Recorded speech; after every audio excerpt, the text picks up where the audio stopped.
आज का मन्ना धर्म नहीं बल्कि एक व्यक्ति। बाइबल की आयतें यूहन्ना 5:39। तुम पवित्र शास्त्र में ढूंढते हो और यह वही है जो मेरी गवाही देता है। कुलुस्सियों 1:27। अन्य जातियों में उस भेद की महिमा का मूल्य क्या है, और वह ये है कि मसीह जो महिमा की आशा है तुम में रहता है। सेवकाई के शब्द। परमेश्वर की व्यवस्था योजना एक धर्म नहीं है बल्कि एक अद्भुत, असीमित, अपरिमेय, अथाह और सर्वसम्मिलित व्यक्ति स्वयं मसीह यीशु है।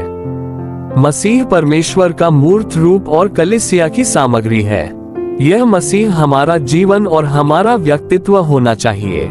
कई मसीही लोग मसीह की तुलना में बाइबल पर अधिक ध्यान देते हैं। ये दर्शाता है कि बाइबल का उपयोग लोगों को मसीह से विचलित करने के लिए भी उपयोग किया जा सकता है। यकीनन हम बाइबल पर विश्वास करते हैं, उसका आदर करते हैं और उसका पूरा सम्मान करते हैं। लेकिन हम मानते हैं कि बाइबल मसीह के जीवित व्यक्ति का प्रकटीकरण है। यदि हम बाइबल में प्रकट मसीह पर ध्यान नहीं देते हैं तो हम बाइबल के मुख्य कार्य को अनदेखा कर देते हैं, जिसके द्वारा इस मसीह को हमारे सामने प्रकट करना है। हमें स्वयं मसीह के प्रति पूर्ण रूप से पुनः प्राप्त होने की कितनी आवश्यकता है। हमें न केवल स्वर्ग में वस्तुपरक मसीह के प्रति पुनः प्राप्त होने की आवश्यकता है, बल्कि हमारी आत्मा में व्यक्तिपरक मसीह के प्रति पुनः प्राप्त होने की आवश्यकता है।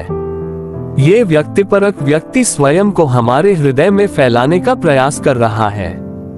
मसीह न केवल वस्तुपरक रूप से हमारा उद्धार करता है, बल्कि वह व्यक्तिपरक रूप से हमारा जीवन और हमारा व्यक्तित्व है।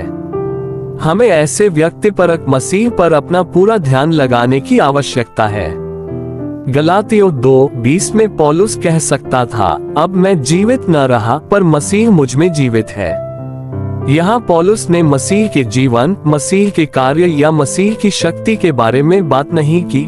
उसने स्वयं मसीह अपने भीतर जीवित रहने की बात की।